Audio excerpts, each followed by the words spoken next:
तो dear student, आज हम एक प्रॉब्लम देखेंगे collector to base wise circuit पर।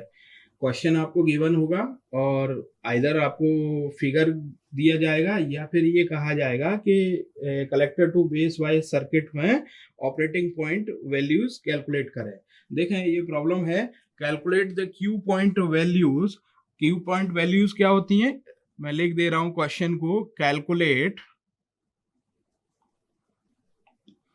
the Q point values या value IC and VCE for the circuit shown in figure।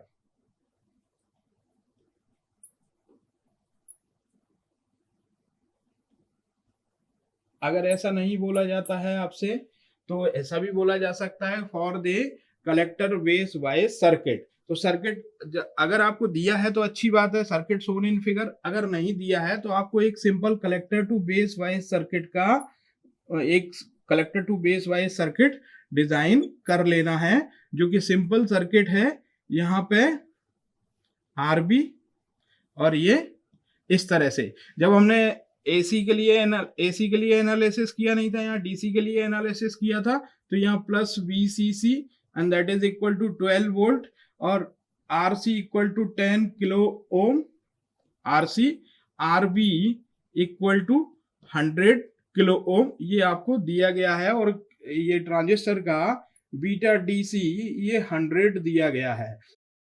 तो हमने कलेक्टर बेस वाइज सर्किट में आईबी के लिए जब सॉल्व किया था इसे, तो आईबी के लिए सॉल्व करते समय हमने बेस लूप में केबीएल एक्सप्रेशन अप्लाई किया था।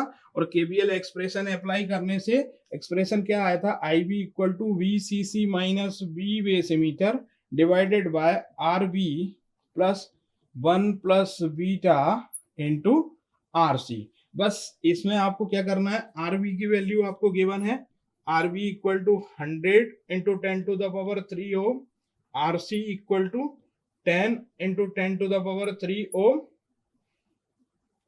बीटा की वैल्यू आपको गिवन है 100, सब्स्टिट्यूट कर देना है। बी बेस एमीटर अगर गिवन है तो अच्छी बात है, मैं यहाँ दे देता हूँ आपको, एज्यूम कर लीजिए अगर नहीं गिवन है तो 0.7 वोल्ट।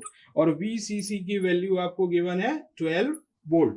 सब्स्टिट्यूट कर देते हैं यहाँ पे, VCC equal to 12 minus 0.7 divided by RB की value 100 into 10 to the power 3 plus beta 1 plus beta भी ले सकते हैं और सिंपल बीटा भी ले सकते हैं, बहुत ज्यादा डिफरेंस नहीं आएगा। तो 1 प्लस बीटा रखता हूं अगर मैं यहाँ पे इंटू 10 टू द पावर 3। और इसको जब कैलकुलेट करेंगे तो ये प्रोवाइड करेगा आईबी की value, IB equal to 10.18 micro ampere calculate होने के बाद आएगी। अब हम जानते हैं कि IC इक्वल टू होता है बीटा IB, और beta IB that means beta is 100, IB की वैल्यू 10.18 इंटू 10 टू द पावर -6। तो जब इसे कैलकुलेट करेंगे then you will find the value 1.018 milli ampere. अब आपके पास IC की वैल्यू आ गई, दैट मीन्स ICQ वैल्यू आ गई, ऑपरेटिंग पॉइंट वैल्यू आ गई, ये क्यू पॉइंट वैल्यू आ गई है। अब हम VCE के लिए कैलकुलेट करेंगे सिंपल, तो VCE equal to VCC minus IB plus IC into RC।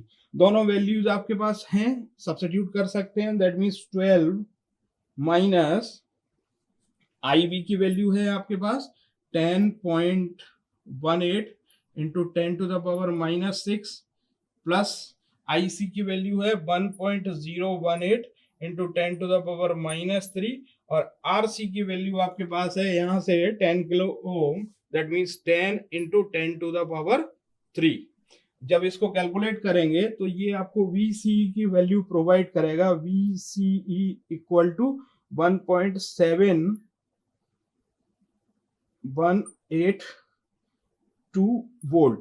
तो जैसे हम क्यू पॉइंट वैल्यू भी कह सकते हैं, VCEQ भी कह सकते हैं, और यहाँ से जो IC की वैल्यू आई थी इसे ICQ भी बोल सकते हैं। तो आपके पास जो क्यू पॉइंट वैल्यू है क्वेश्चन में, जैसा आपको पूछा गया था क्यू पॉइंट वैल्यू, वो VCEQ x एक्सेस और ICQ y axis, that is 1.018 milli ampere and 1.7182 volt, ये वैल्यूज आपके पास आ गई ऑपरेटिंग पॉइंट की वैल्यू। तो क्वेश्चन में हमने क्या देखा, कैसे देखा कि या तो सर्किट गिवन होगा, सर्किट नहीं गिवन है तो आपको कलेक्टर टू बेस वाइज बोला जाएगा। तो आपको ये सर्किट ध्यान रखना है, एक कलेक्टर रेजिस्टेंस और बेस के साथ एक आरवी रेजिस्टेंस जो कि कलेक्टर के पॉइंट पे, कलेक्टर जहां होगा वहां पे कनेक्ट करेगा। और इस एक्सप्रेशन में सबसे पहले आपको बेस एमीटर लूप में एक केवीएल लगाना है। केवीएल लगाने के बाद आईवी के लिए सॉल्व करना है। आईवी की वैल्यू जो आएगी उसके बाद IC equal to beta IV, ये फर्स्ट स्टेप होगा आईवी की वैल्यू सॉल्व करना। उसके बाद IC equal to beta IV second step होगा, आईसी की वैल्यू मिल जाएगी। फिर उसके बाद थर्ड स्टेप में आपको VCE के लिए सॉल्व करना है और finally you will get Q point value for the collector to base wise circuit. Thank you.